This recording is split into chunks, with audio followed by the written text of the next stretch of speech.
And coming off of this news of the Prime Minister announcing his resignation, of course, we have to speak to our local MP with the Conservative Party, Scott Aitchison. Scott, first of all, thank you very much for taking the time today. Thanks for having me, James, and Happy New Year. Happy New Year to you as well. And with New Year brings new possibilities. And one possibility is, upcoming election, which could be quite more of potential this time around with Trudeau announcing that he's stepping away. But first of all, let's talk about your reaction to this. Scott, what do you think of this? Well, I think it's good news, actually. I've been saying all along that Prime Minister Trudeau needs to go. He's polarized this country in a way that I don't think we've seen in quite some time. And I've been very critical of many of his policy approaches, whether that's, his crippling carbon tax or his approach to, higher taxes and bigger spending government that produces fewer results. And frankly, the fact that he's leaving, well, it may be exciting to a lot of Canadians, and certainly it is to me. Now they're going to start a process whereby they find a new Liberal leader, but they've prorogued, or they've basically closed Parliament until March 24th while they go through that process.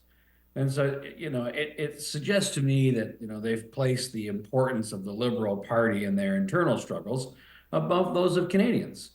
Frankly, I think most Canadians would like an election right now. I mean, you think of all the uncertainties that are going on in our country, both within the country and externally. President-elect Trump has threatened huge tariffs on this country. He's concerned about border issues, and now we're going to be in sort of limbo with a caretaker prime minister. When you look at the cost of living crisis that exists in this country right now, you look at every single member of the Liberal caucus, every Liberal MP, frankly, all the NDP MPs as well, who voted in favor of increasing the carbon tax over and over and over again, and it's scheduled to go up again on April 4th. And so instead of having an election, which Canadians want, to clean this mess up, scrap the carbon tax, get the government out of the way and reduce the cost of government when it comes to building homes, to clean up the crime situation in our larger cities, where it's not even the larger cities anymore, it's everywhere, where it's people get out on bail, there's not jail. We need to fix the fiscal mess in Ottawa. Otherwise, we're just going to continue on with the same, crime-ridden streets, affordability issues. And here we are, now we're going to be focused for the next few months on finding someone new for the Liberal Party because they hope to cling to power. And every single person that's going to run for the Liberal leadership, I guarantee you, they all voted in favor of this carbon tax. They've been with Justin Trudeau from the very beginning.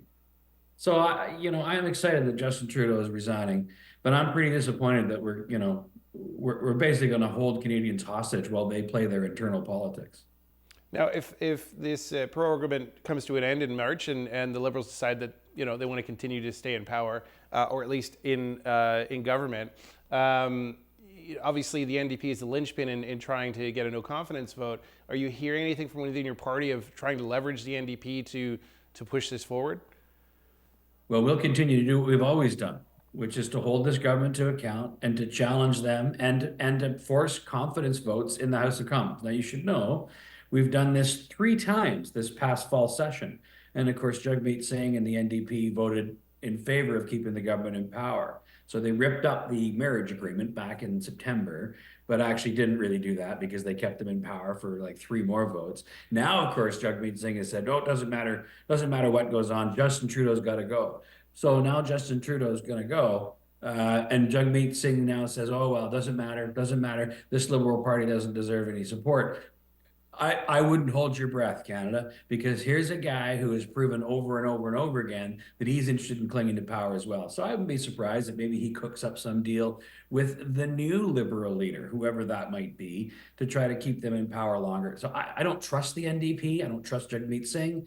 I trust that Canadians won an election. I trust that they have a right to have their voices heard through the ballot box, and we need to make that happen sooner rather than later.